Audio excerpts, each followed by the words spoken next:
The dust of the Oklahoma prairie swirled around Ruby Dawson as she clutched the worn train ticket in her trembling fingers, the paper now soft from constant handling.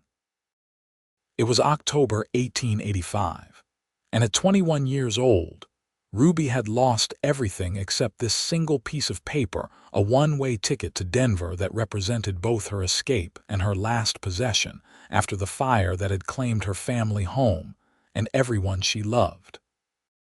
Ruby's eyes stung as she gazed at the approaching train, its black smoke cutting a harsh line against the endless blue sky.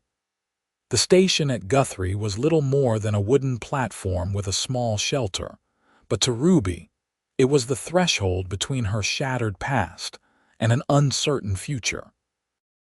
Her cotton dress, the only one she had managed to save, hung loosely on her frame, a testament to the meals she had missed while working odd jobs to survive the 3 weeks since the fire. All aboard for Wichita, Dodge City, and Denver. The conductor called, his voice carrying over the hiss of steam and the murmur of passengers. Ruby took a deep breath and approached the steps of the train, the ticket clutched so tightly in her hand that her knuckles had turned white. The conductor, a portly man with a graying mustache, extended his hand. "Ticket, miss." Ruby hesitated, reluctant to part with the last thing that was truly hers. "It's for Denver," she said softly, still holding the ticket close.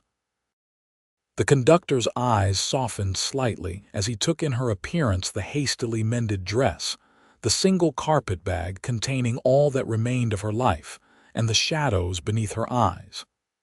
"I'll need to take that from you, miss," he said, his tone gentler now.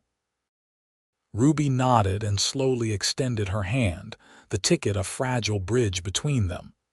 As the conductor reached for it, a deep voice spoke from behind her. "She'll be traveling in my care, private compartment." Ruby turned to find herself looking up into the face of a tall man in a well-worn leather duster. His eyes were the sharp blue of a winter sky, set in a sun-bronzed face beneath a wide-brimmed hat.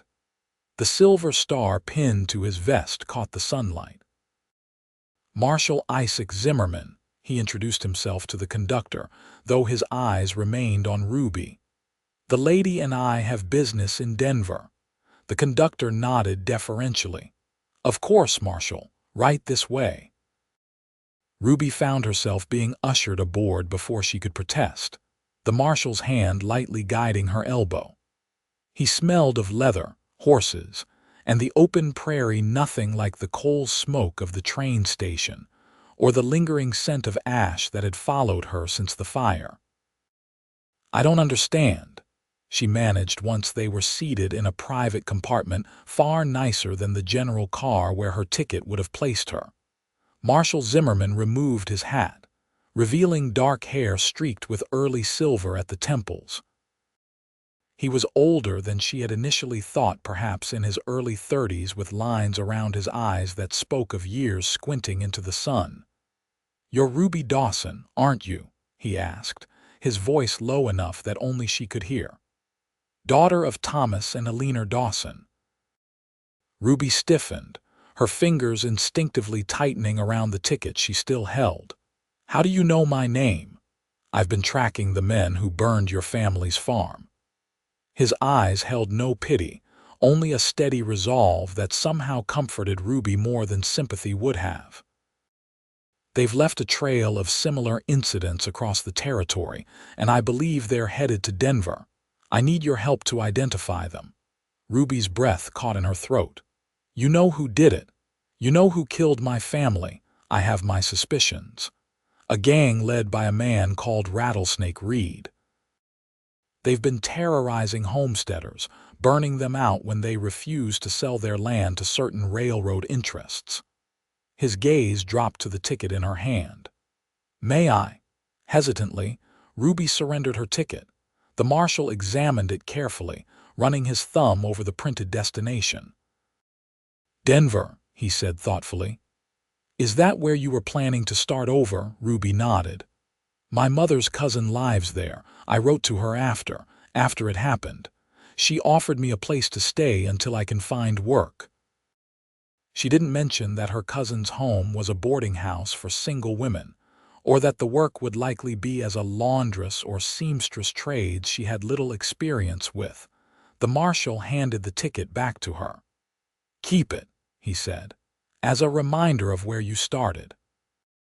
This journey won't be easy, Miss Dawson, but I promise you this: the men who took your family from you will face justice." Ruby closed her fingers around the ticket, the familiar texture of it somehow grounding her. "Thank you," she whispered. The train lurched forward, wheels grinding against rails as it began its journey westward.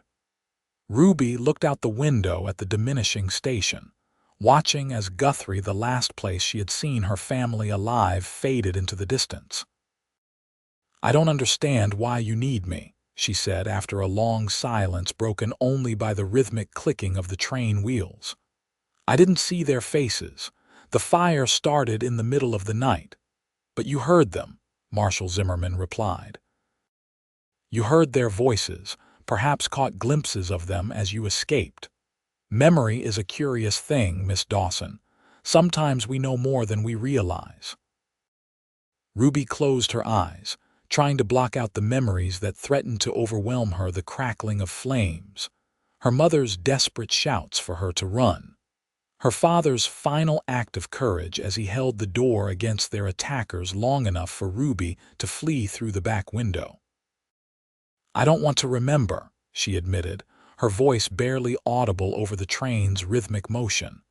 Marshal Zimmerman leaned forward, his elbows resting on his knees. "I understand that, Miss Dawson, but justice requires witnesses. Without you, these men will continue their campaign of terror. Other families will suffer as yours did."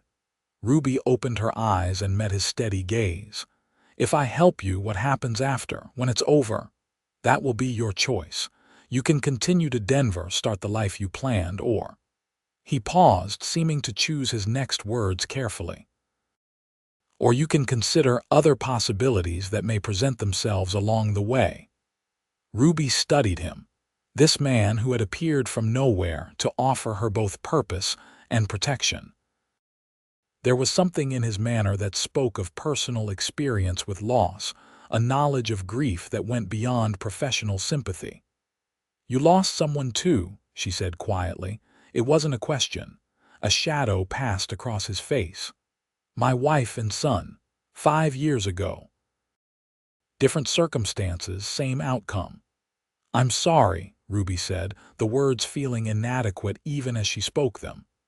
"As am I for your loss," he replied. "But sorrow doesn't bring back the dead. Justice might give their memories some peace." The train gathered speed, the flat Oklahoma landscape giving way to rolling hills as they crossed into Kansas territory.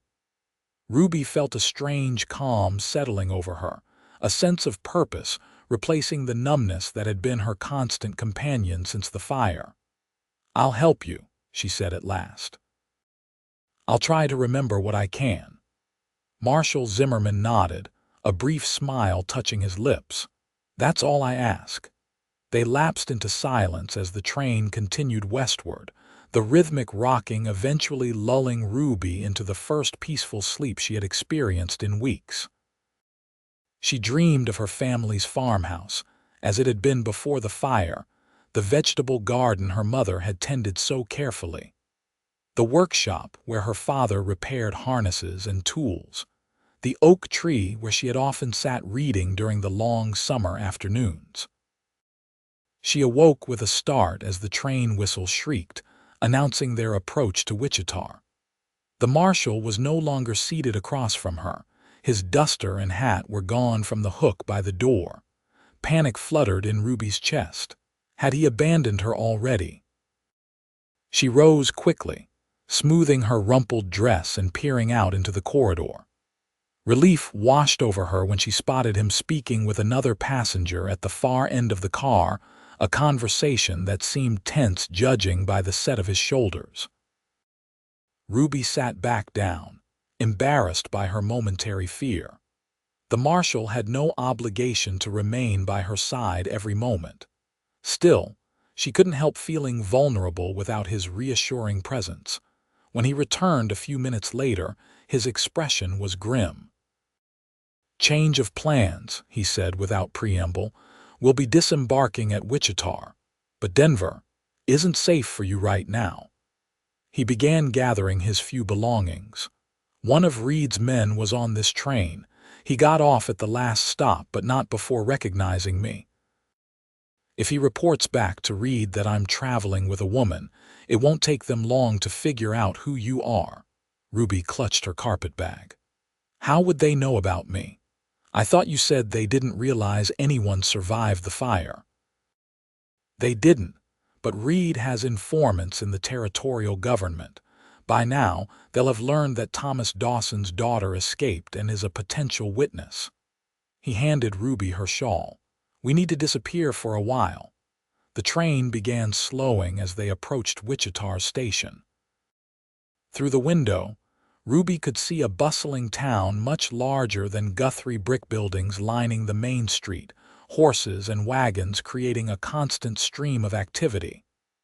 "What will we do in Wichita?" she asked, her voice steadier than she felt. "Not stay in Wichita," Marshal Zimmerman replied. "We'll be heading west away from the rail lines."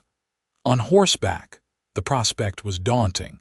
Ruby had ridden horses all her life on the farm, but never for long journeys. "It's safer, less predictable." He glanced at her worn dress and thin shawl.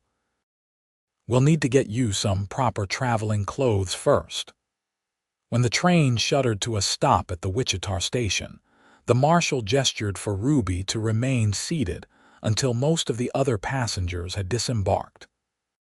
She watched through the window as people reunited with waiting family members, as porters unloaded trunks and crates, as life continued in its ordinary fashion, despite the upheaval of her own. "Stay close to me," the marshal instructed as they finally made their way to the exit. "Keep your head down. Don't speak to anyone." Ruby nodded, following him down the steps onto the platform. The station was crowded, the air filled with shouts, laughter, and the continuous hiss of steam from the locomotive. Marshal Zimmerman kept a protective hand near her elbow, guiding her through the throng toward the station exit. They had almost reached the street when a voice called out, "Zimmerman, hold up there." The marshal tensed, his hand dropping to the revolver at his hip. Ruby felt her heart racing as he slowly turned, positioning himself slightly in front of her. A tall man in a dusty brown suit approached them, his silver badge matching the one the marshal wore. "Thought that was you," the man said, grinning. "Sheriff Tom Packard, remember? We met at that lawmen's conference in Topeka last year." The tension in Marshal Zimmerman's shoulders eased slightly. "Sheriff, good to see you." The sheriff's curious gaze shifted to Ruby. "And who might this young lady be?" "My sister," the marshal replied smoothly. "Recently widowed. I'm escorting her to our family in Colorado." Ruby forced a small, grief-tinged smile that wasn't entirely feigned. Sheriff Packard tipped his hat sympathetically. "My condolences, madam." He turned back to the marshal. "You staying in town tonight?" "The boys and I could use your expertise on a matter." "Afraid not. We've got a long journey ahead, perhaps on our return." Sheriff Packard seemed disappointed but nodded his understanding. "Safe travels then, madam." He tipped his hat again to Ruby before disappearing back into the crowd. "Your sister," Ruby whispered as they continued toward the street. "It's a simpler explanation than the truth," Marshal Zimmerman replied. "And safer for both of us if people believe we're related." They found a modest general store several blocks from the station.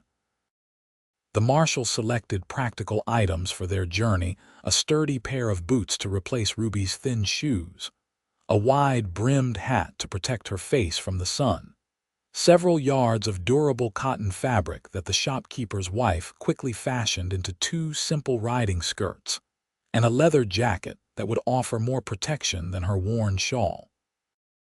Ruby felt a surge of gratitude as she changed into the new clothes in a back room of the shop. The boots fit surprisingly well, and the riding skirt allowed for freedom of movement she hadn't experienced since childhood, when she had occasionally borrowed her brother's trousers for climbing trees. When she emerged, Marshal Zimmerman nodded approvingly. "Better. You won't stand out as much now." Their next stop was a livery stable at the edge of town. The marshal exchanged brief words with the stable master before selecting 2 horses, a sturdy chestnut gelding for himself, and a smaller, dappled mare for Ruby. "Her name's Juniper," the stable boy informed Ruby as he helped adjust the stirrups to her height. "She's got a gentle mouth but plenty of spirit when you need it." Ruby stroked the mare's velvety nose, feeling an immediate connection to the animal. "Hello, Juniper," she murmured. "We're going to be friends, I think." With supplies packed and horses saddled, they set out from Wichita as the afternoon sun began its descent toward the horizon. Marshal Zimmerman set a steady pace, heading northwest away from the established trails. "Where exactly are we going?" Ruby asked as the town receded behind them. "There's a ranch about 2 days' ride from here. Belongs to an old friend of mine. We'll be safe there while I gather more information on Reed's whereabouts." They rode in comfortable silence for several miles, the open prairie stretching around them like a golden sea. Despite the circumstances, Ruby found herself appreciating the beauty of the landscape, the way the tall grasses rippled in the wind, the occasional splash of wildflowers adding bursts of color, the vast blue bowl of sky overhead. When they stopped to rest the horses by a small creek, Ruby removed her hat and tilted her face to the late afternoon sun. "I'd forgotten how beautiful it can be out here," she admitted. "On the farm, there was always so much work to be done, I rarely took time to just look." Marshal Zimmerman was checking his horse's hooves but glanced up at her words. "The land endures," he said simply, "no matter what men do upon it." Ruby considered this as she knelt to drink from the creek, the water cool and sweet. "My father used to say something similar. That the land would be there long after we were gone, so we should treat it with respect while we're its caretakers." "Your father sounds like a wise man." "He was." Ruby stood, wiping water from her mouth with the back of her hand. "He fought in the war for the Union. Came back with a limp and nightmares, but never let either stop him from building a good life for us." The marshal remounted his gelding. "We should keep moving. I'd like to cover another 10 miles before nightfall." As the sun began to set, painting the sky in brilliant oranges and pinks, they approached a cluster of cottonwood trees alongside another, larger creek. "We'll camp here," Marshal Zimmerman decided, dismounting smoothly.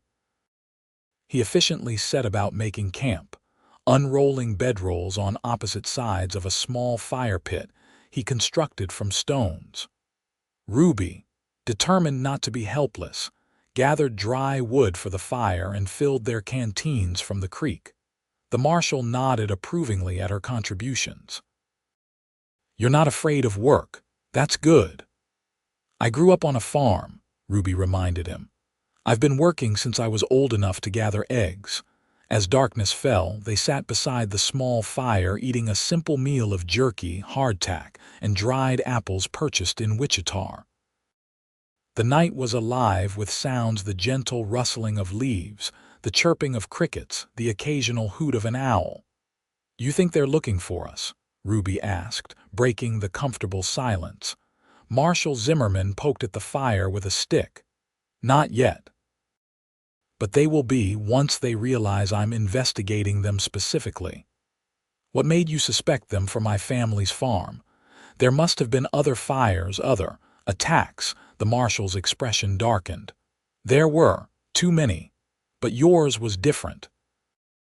Your father had been vocal about opposing the railroad's expansion through your land. He'd organized other farmers to stand together against selling." Ruby nodded slowly. He believed the railroad's offer was unfair, that they were trying to cheat honest people out of their land. He was right. And dangerous to certain interests because of it. The marshal set aside his tin cup. "Get some rest, Miss Dawson. We have a long ride ahead tomorrow." Ruby settled onto her bedroll, pulling the blanket tight around her against the cooling night air. She expected sleep to elude her, but the physical exertion of the day's journey combined with the soothing sounds of the prairie night soon lulled her into slumber. She was awakened sometime later by the marshal's hand gently shaking her shoulder. "We need to move," he whispered urgently. "Now." Ruby sat up, instantly alert. "What is it, riders, coming this way?" He was already rolling up his bedroll, his movements swift and practiced. "Could be nothing, but I don't want to take chances." They packed up camp in near darkness, the fire long since extinguished. Ruby's fingers fumbled with unfamiliar buckles and straps, but she managed to secure her belongings to Juniper's saddle without assistance. The moon was high, casting enough light to see by as they led their horses quietly through the cottonwood grove away from the creek.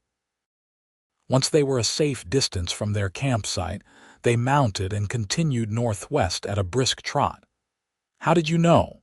Ruby whispered when they were far enough away that conversation seemed safe. "Years of sleeping with one ear open," Marshal Zimmerman replied. "And horses make distinctive sounds when they're carrying riders." They rode through the night, stopping only briefly to rest the horses. As dawn broke over the prairie, Ruby found herself nodding in the saddle, exhaustion making it difficult to keep her eyes open. "There's a place we can rest ahead," the marshal assured her, noticing her fatigue. "Just a few more miles." The place turned out to be an abandoned sod house, its roof partially collapsed but its walls still solid. It sat in a shallow depression, making it invisible until they were almost upon it. "Homesteaders built it, likely moved on after drought or hardship," Marshal Zimmerman explained as they approached. "It's been empty for years, but I've used it before when traveling this way." They unsaddled the horses in the small corral still attached to the house, leaving them to graze on the sparse grass. Inside, the sod house was surprisingly cool despite the warming day outside. A crude wooden table and 2 stools remained, along with the rusted skeleton of a cast iron stove. "You should sleep," the marshal said, clearing debris from the packed earth floor to make space for their bedrolls. "I'll keep watch." Ruby was too tired to argue. She spread her bedroll in the corner farthest from the collapsed section of roof and was asleep almost as soon as she lay down. When she awoke, the quality of light filtering through the doorway suggested late afternoon. Marshal Zimmerman sat at the table, cleaning his revolver with methodical care. A small fire burned in what remained of the stove, and the aroma of coffee filled the small space. "There's coffee," he said, noticing her stirring, "and I shot a rabbit while you slept. It's been stewing." Ruby sat up, running her fingers through her tangled hair in a futile attempt to tidy it. "You should have woken me sooner. I didn't mean to sleep the day away. You needed it." He holstered his cleaned weapon and poured coffee into a tin cup for her. "And we're making good time. We'll reach my friend's ranch by tomorrow afternoon." The rabbit stew was simple but delicious after days of trail food. As they ate, Marshal Zimmerman spread a map on the table between them. "We're here," he said, pointing to a spot well away from any marked trails or settlements. "Wilson's ranch is here, about 30 miles northwest. Once we're there, you'll be safe while I ride to Fort Dodge to check in with my superiors and gather more information." Ruby studied the map, noting how isolated their position was. "Your friend Wilson, he's trustworthy. With my life," the marshal assured her. "And now with yours. He was my partner when I first joined the marshal's service, retired 5 years ago to raise horses." Ruby sipped her coffee, considering. And after Fort Dodge, what then? That depends on what I learn there. My hope is to identify exactly which of Reed's men were involved in the attack on your farm and their current whereabouts. His blue eyes met hers steadily across the table. The ultimate goal is to bring them to justice through proper legal channels, Miss Dawson, not vengeance. Ruby set down her cup with deliberate care. Are you warning me against seeking revenge, Marshal Zimmerman? I'm reminding both of us of our purpose, he replied evenly. Vengeance consumes those who pursue it. I've seen it too many times. Is that why you became a marshal? To pursue justice rather than vengeance for your family? A shadow passed across his face. Something like that. They remained at the sod house until dusk, resting the horses and themselves for the journey ahead. As they prepared to depart, Ruby found herself reluctant to leave the temporary sanctuary. There was something comforting about the simple earthen walls, the sense of humans having once made a life here against the vastness of the prairie. Someone built this place with hope, she said as they mounted their horses. I wonder what happened to them. Marshal Zimmerman glanced back at the abandoned homestead. Life on the frontier isn't kind to hope, Miss Dawson, but some manage to hold on to it anyway. They rode through the night again, the marshal setting a careful pace that wouldn't exhaust their mounts. The stars wheeled overhead, brilliant in the clear prairie sky, and Ruby found herself remembering nights on the farm when her father would point out constellations, telling stories about each one. My father loved the stars, she said softly. He said they were constant in a changing world. The marshal was silent for a long moment. My wife felt the same, he finally replied, his voice low. She taught our son their names. Ruby sensed the pain beneath his words and didn't press further. They rode on in companionable silence, two people bound by loss making their way across the endless grasslands. Dawn found them crossing a shallow river, the water only reaching the horses' knees. Beyond it, the land began to change, rocky outcroppings appearing among the grasses, the terrain becoming more varied. By mid-morning, they could see distant hills on the horizon. Wilson's ranch is in those hills, Marshal Zimmerman said. Better water there, more shelter for the horses. They stopped to rest in the shade of a solitary oak tree, allowing the horses to drink from a small spring that bubbled up nearby.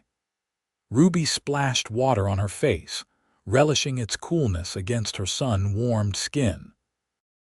I never expected to travel like this, she admitted, settling beside the marshal in the shade. My life was supposed to be the farm, maybe marriage to one of the neighboring farmer's son's children. Her voice trailed off. Life rarely follows the paths we expect, Marshal Zimmerman replied, his gaze on the distant hills. Sometimes the unexpected journey is the one we were meant to take all along. Ruby considered this, turning the worn train ticket over in her fingers. She had kept it in her pocket throughout their journey, a tangible reminder of her original plan. Denver seems very far away now, she mused. It'll still be there when this is over, the marshal assured her, if that's still where you want to go. They continued their journey as the sun climbed higher, the day growing warmer. By early afternoon, they were riding through the first of the rocky hills, following what appeared to be a game trail but what Marshal Zimmerman assured her was the access route to Wilson's ranch. The trail wound through a narrow pass before opening suddenly onto a verdant valley. Nestled against the far hillside was a sprawling ranch house built of locally quarried stone, with several outbuildings and corrals surrounding it. A stream ran through the center of the valley, and horses grazed peacefully in fenced pastures. It's beautiful, Ruby breathed. Marshal Zimmerman nodded, a rare smile softening his features. Wilson chose well when he decided to settle here. They were halfway across the valley when a man on horseback emerged from one of the corrals, riding toward them at a canter. He was tall and broad-shouldered, with a full salt and pepper beard, and a weathered face that split into a wide grin as he recognized the marshal. "Isaac Zimmerman, as I live and breathe," the man called as he drew near. "I thought you'd forgotten where I lived, Robert Wilson, you old warhorse," the marshal returned, his usually reserved demeanor warming considerably. "I've been busy keeping the peace while you've been playing rancher." The two men clasped forearms in greeting before Wilson turned curious eyes to Ruby. "And who might this lovely lady be?" "Ruby Dawson," Marshal Zimmerman replied, his tone becoming more formal. "Miss Dawson, this is Robert Wilson, former U.S. Marshal and the finest horseman west of the Mississippi." Wilson removed his hat, revealing a balding head that he immediately seemed self-conscious about. "Pleasure to meet you, Miss Dawson. Any friend of Isaac's is welcome at Hillside Ranch." "Thank you for your hospitality, Mr. Wilson," Ruby replied, suddenly aware of her disheveled appearance after days on the trail. "We need your help, Robert," Marshal Zimmerman said, his voice lowering despite the fact that they were alone in the open valley. "Miss Dawson needs a safe place to stay while I attend to some business at Fort Dodge." Wilson's expression grew serious. "Trouble? Rattlesnake Reed and his gang." Wilson's face darkened at the name. "Thought you were close to catching that snake last year." He slipped away. "But he's made a mistake this time." The marshal glanced at Ruby. "Miss Dawson is a witness to one of his gang's attacks." Understanding dawned in Wilson's eyes. "The Dawson farm burning. I read about it in the newspaper." He looked at Ruby with newfound respect. "You're a brave woman, Miss Dawson." Ruby shook her head slightly. "Not brave, just surviving." "Well, you'll do more than survive here," Wilson assured her. "My wife will be delighted to have another woman around the place. Our daughter's away at school in St. Louis and Margaret misses female company." They followed Wilson to the ranch house, where they were greeted by Margaret Wilson, a handsome woman in her 40s with kind eyes and capable hands. She took one look at Ruby's trail-worn appearance and immediately set about making her comfortable. "A hot bath first," she declared, "then a proper meal. You look half-starved, dear." Ruby found herself swept into the household's routine with unexpected ease.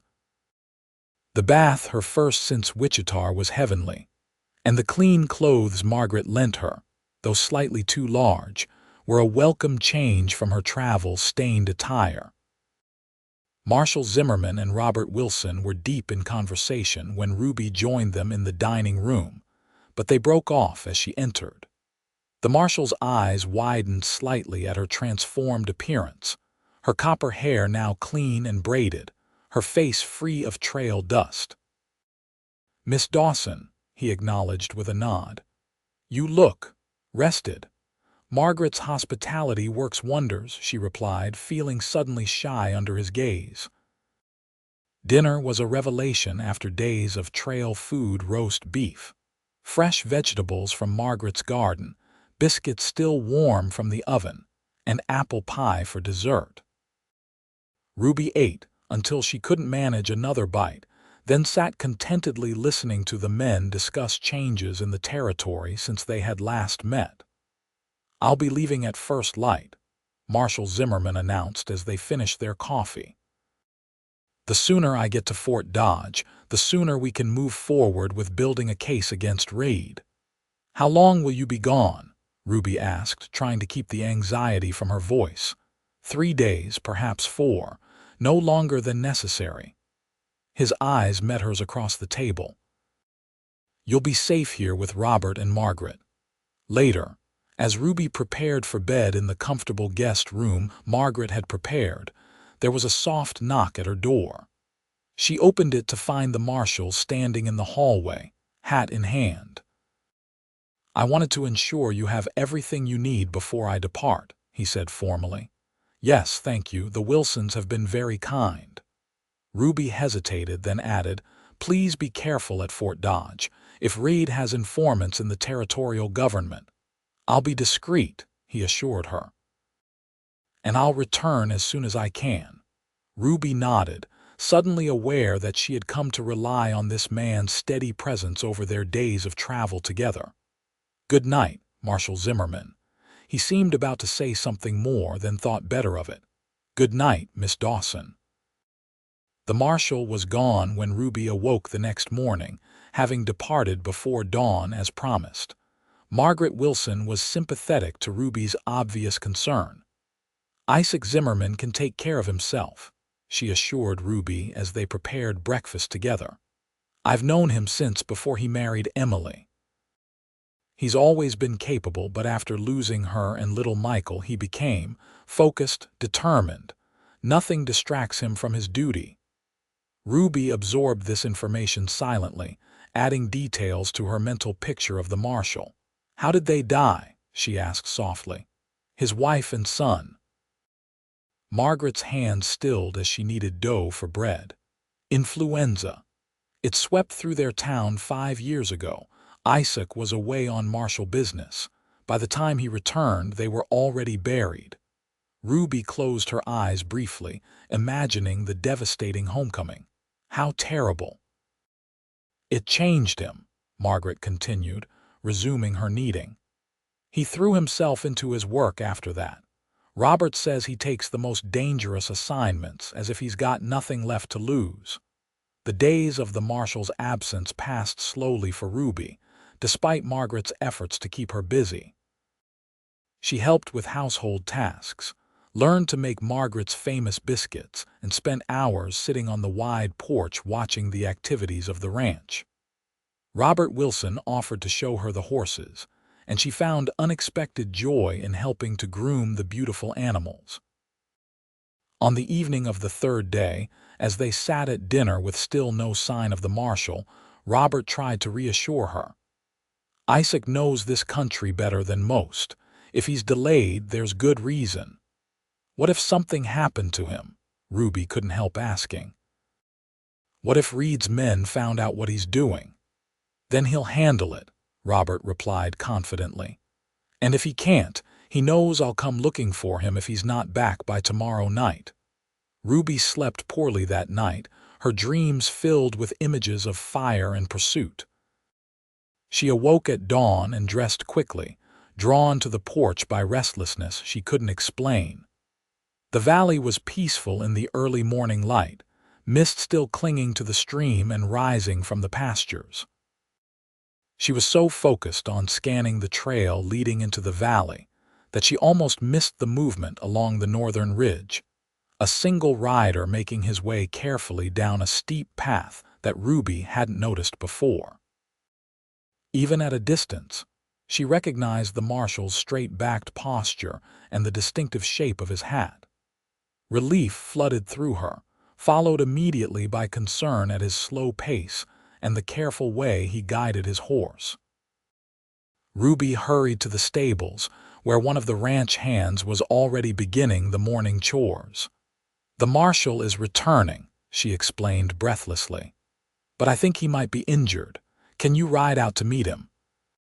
Within minutes, Robert Wilson and 2 ranch hands were galloping toward the northern trail. Ruby watched anxiously from the porch as they met the marshal and escorted him back to the ranch house. As they drew closer, she could see that he was slumped slightly in the saddle, his duster stained with what looked horribly like blood. "Margaret," Ruby called, rushing down the porch steps. "The marshal's hurt." Margaret appeared instantly, her expression shifting from concern to efficient calm as she assessed the situation. "Bring him inside," she directed her husband. "Straight to the guest room. Ruby, fetch my medicine box from the pantry and heat water." Ruby moved with frantic energy, gathering the requested items as Robert and his men helped the marshal into the house. When she entered the guest room with a steaming basin of water, Margaret was already cutting away the marshal's blood-soaked shirt to reveal a crude bandage wrapped around his upper left arm. Ambushed. Outside Fort Dodge, Marshal Zimmerman explained through gritted teeth as Margaret removed the bandage. 2 of Reed's men. They won't be reporting back to him. Hush now, Margaret scolded gently. Save your strength. She examined the wound, a deep furrow carved by a bullet along the outer part of his arm. Clean shot, at least. Went straight through muscle, missed the bone. You're lucky, Isaac Zimmerman. Ruby stood frozen in the doorway, the basin of hot water trembling slightly in her hands. The marshal's eyes found hers over Margaret's shoulder, his gaze steady despite his obvious pain. I'm fine, Miss Dawson, he assured her, his voice stronger than it had any right to be. Just a scratch. A scratch that could have been your heart, Margaret muttered as she began cleaning the wound. Ruby, bring that water here and find me clean cloths in the linen chest. For the next hour, Ruby assisted Margaret in treating the marshal's wound, cleaning it thoroughly, applying a poultice of herbs to draw out any infection, and bandaging it securely. Throughout the process, Marshal Zimmerman remained stoically silent, his only concession to pain an occasional tightening of his jaw. You'll stay in bed today, Margaret instructed when they had finished. No arguments. You've lost blood and need rest. To Ruby's surprise, the marshal didn't protest. Thank you, Margaret. Your nursing skills haven't diminished. HMPH, plenty of practice with Robert's mishaps over the years. She gathered her supplies. Ruby, make sure he drinks plenty of water. I'll bring broth shortly. Left alone with the marshal, Ruby found herself suddenly shy. He lay back against the pillows, his face pale beneath his tan, his dark hair damp with sweat. Without his usual formality and reserve, he seemed somehow more human, more vulnerable. You should sit, Miss Dawson, he said, gesturing to the chair beside the bed. You look almost as pale as I feel. Ruby sank into the chair, realizing that her legs were indeed unsteady. I thought you might be dead, she admitted, when you didn't return yesterday. I considered that possibility myself, he replied with a ghost of a smile. The ambush was unexpected. I had to hide in an abandoned mine shaft until I was certain they weren't tracking me, then travel mostly at night. Did you learn anything at Fort Dodge before the ambush? The marshal's expression grew more serious. Yes, Reed and most of his gang are currently at a ranch about 60 miles east of here. They're planning to move on soon, heading to Colorado territory, according to my informant. Then we need to act quickly, Ruby said, leaning forward. Before they escape. We need to act carefully, the marshal corrected. Reed has at least 15 men riding with him. This isn't a situation for rushing in. Ruby fell silent, recognizing the wisdom in his words despite her burning desire for justice. What will we do? She finally asked.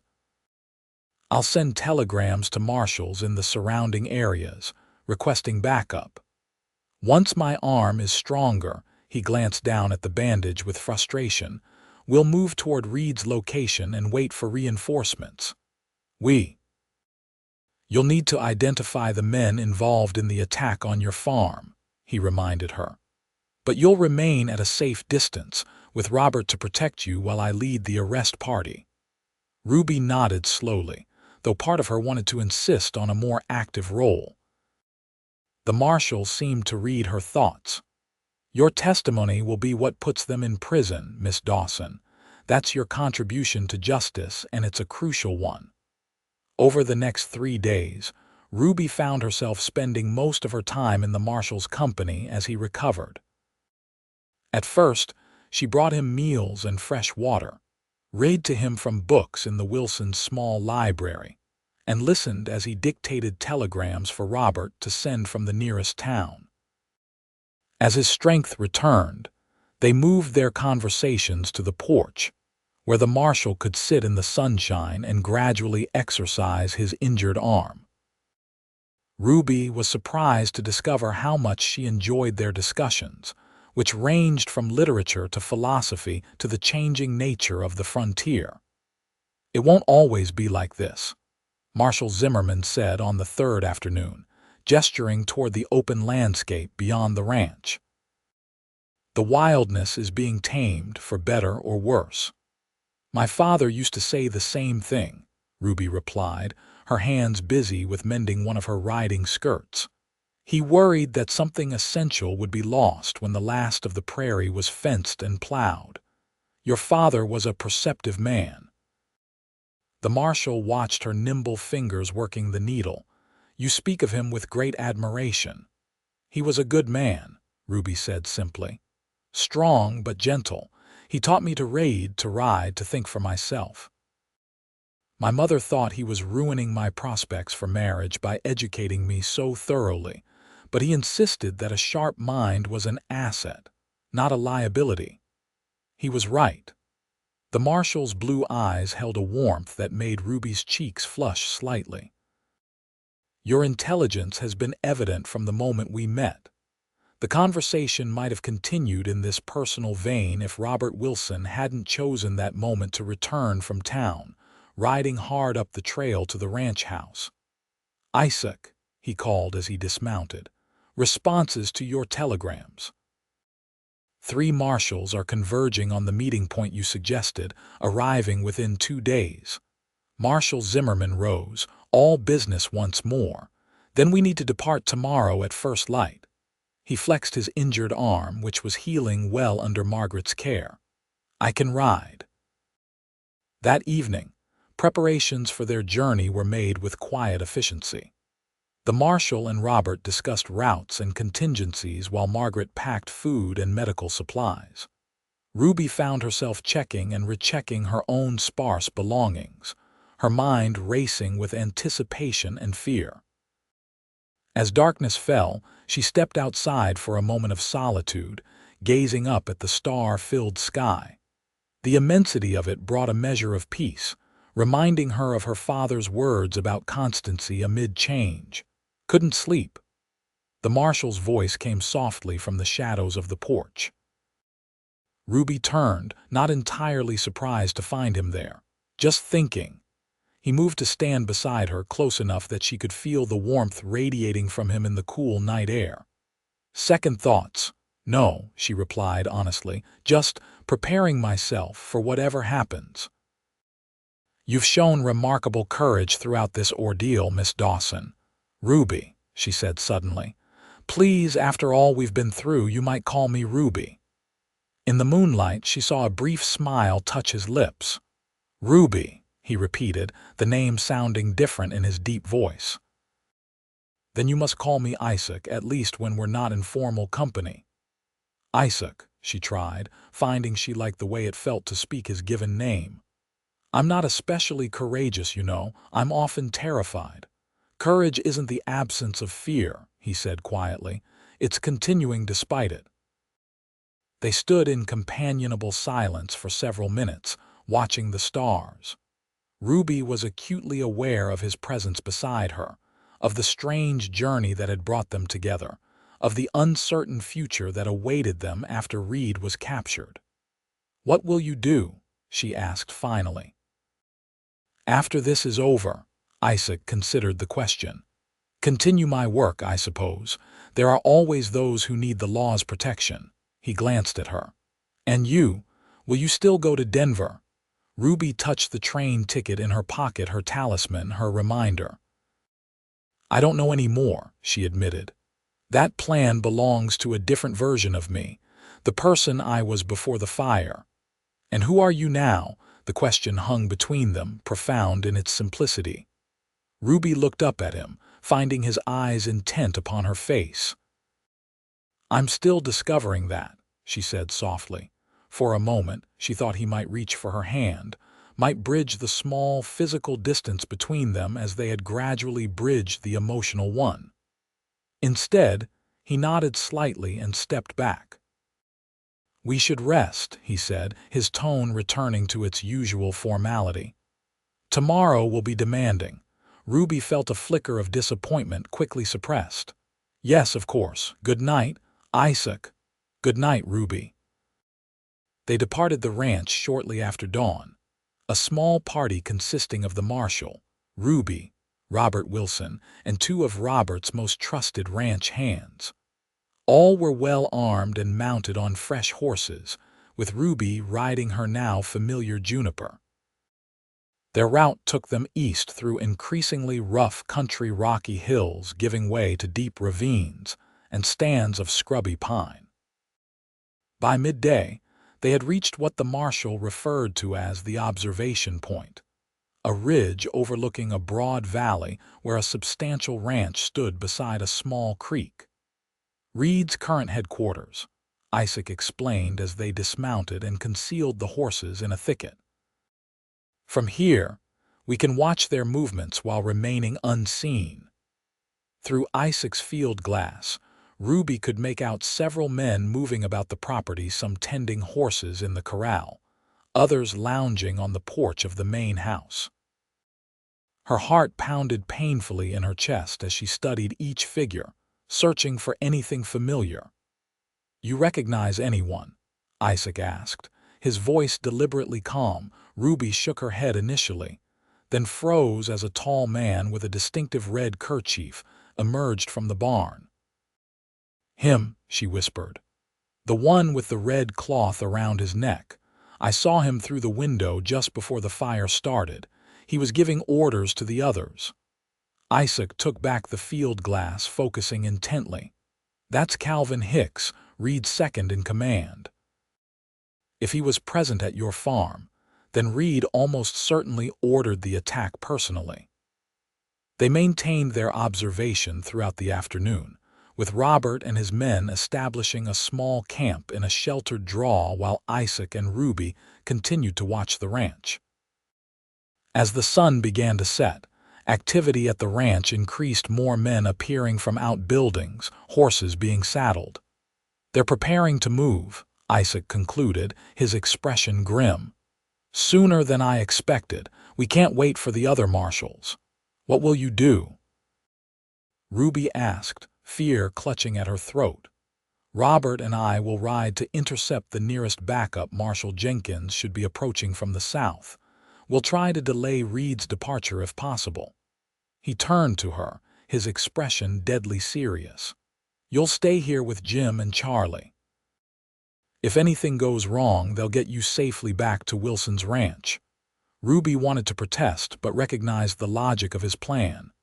"Be careful," was all she said. Isaac held her gaze for a long moment. "Keep that train ticket safe," he said quietly, "no matter what happens." Then he was gone, descending the ridge with Robert to retrieve their horses and ride into the gathering darkness. Ruby watched until she could no longer see them, then returned to the small camp where Jim and Charlie waited, their hands never far from their weapons. The night passed with excruciating slowness. Ruby dozed fitfully, waking at every sound from the valley below. Shortly before dawn, the crack of gunfire shattered the pre-dawn stillness. First a single shot, then a volley, then the unmistakable pattern of a gunfight in progress. "Stay here, miss," Jim instructed, his weathered face tense as he and Charlie checked their weapons. "We'll move up to the ridge to get a better view. Don't leave this camp." Ruby nodded, though every instinct urged her to follow them. As soon as they had disappeared among the rocks, she paced the small clearing, straining to interpret the sounds echoing up from the valley. The gunfire continued sporadically for what seemed like hours, but was probably less than 30 minutes. Then came an ominous silence, broken only by the distant shouts of men. Ruby could stand it no longer. Grabbing the field glass that Isaac had left behind, she made her way carefully up to the observation point. What she saw through the glass made her blood run cold. In the early morning light, she could make out a group of men on horseback fleeing eastward from the ranch, at least 10 riders moving at full gallop. Near the ranch house, several bodies lay motionless on the ground. Ruby frantically scanned the scene, searching for any sign of Isaac or Robert. When she finally spotted them, she nearly dropped the field glass in horror. Robert was kneeling beside a prone figure near the corral, a figure wearing the distinctive duster that she had come to know so well. Without conscious thought, Ruby found herself running down the ridge toward the valley, ignoring the shouts of Jim and Charlie as they spotted her. Her lungs burned and her legs ached, but she didn't slow until she reached the edge of the ranch yard where she hesitated, suddenly afraid of what she might find. Robert looked up as she approached, his expression grim but not despairing. "He's alive," he called to her. "Took a bullet to the leg, but he'll live." Ruby nearly collapsed with relief, covering the remaining distance on trembling legs. Isaac lay on his back, his face pale but his eyes open and alert. A makeshift bandage was wrapped around his right thigh, already stained with blood. "You shouldn't be here," he said as she knelt beside him, his voice strained but steady. "It's not secure yet. Raid and most of his men escaped," Robert explained. "But we captured 3 of them, including Hicks. Jenkins and his deputies are pursuing the others." Ruby barely heard him, her attention fixed on Isaac's face. "You're going to be all right," she said, as much to reassure herself as him. A ghost of a smile touched his lips. "I've had worse." "Not much worse," Robert muttered, tightening the bandage. "The bullet's still in there. We need to get him back to Margaret." The journey back to Wilson's ranch was a blur of anxiety for Ruby. They fashioned a travois to transport Isaac, who drifted in and out of consciousness as the pain and blood loss took their toll. The 3 captured members of Reed's gang were bound and mounted on their own horses, guarded by Marshal Jenkins' deputies, who had returned from the unsuccessful pursuit. By the time they reached the ranch, Isaac's condition had worsened, his skin clammy, his breathing shallow. Margaret took one look at him and immediately began issuing orders, transforming the dining room into an impromptu surgery. "Ruby, boil water and prepare my instruments," she directed. "Robert, send one of the boys for Dr. Fairchild in town. Jim, Charlie, help me get him onto the table." The next hours were a nightmare of blood and fear.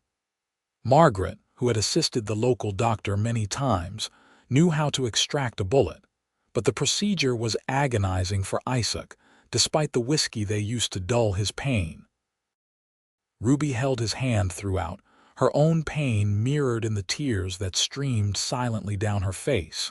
When it was finally over, Isaac lay pale and still in his bed, but Margaret was cautiously optimistic.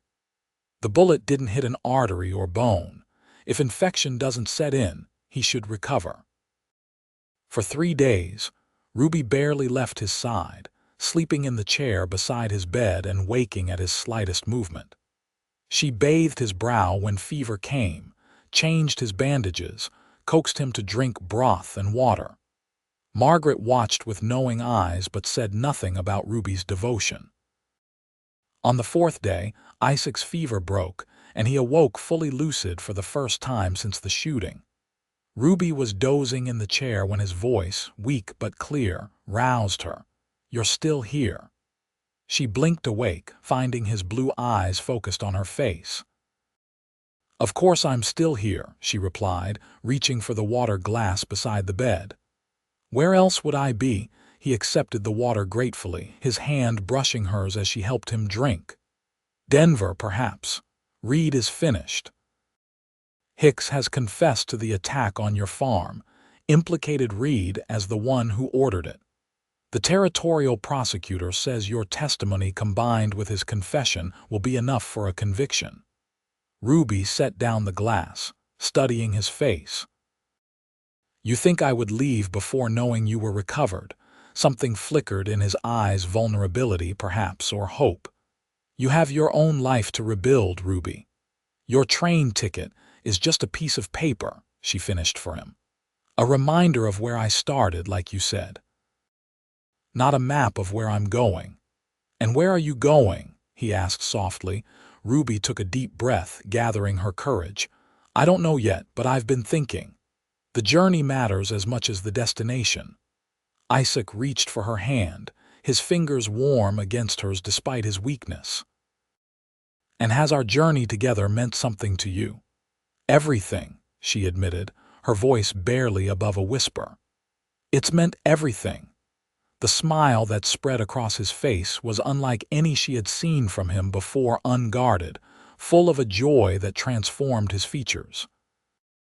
"I never expected to find a reason to look toward the future again," he said. "Not after Emily and Michael, but you've reminded me that life continues, that the heart can heal." Ruby felt tears gathering in her eyes, but they were tears of happiness, not sorrow. "Is there room in that future for me?" Instead of answering with words, Isaac tugged gently on her hand, drawing her closer until their faces were inches apart.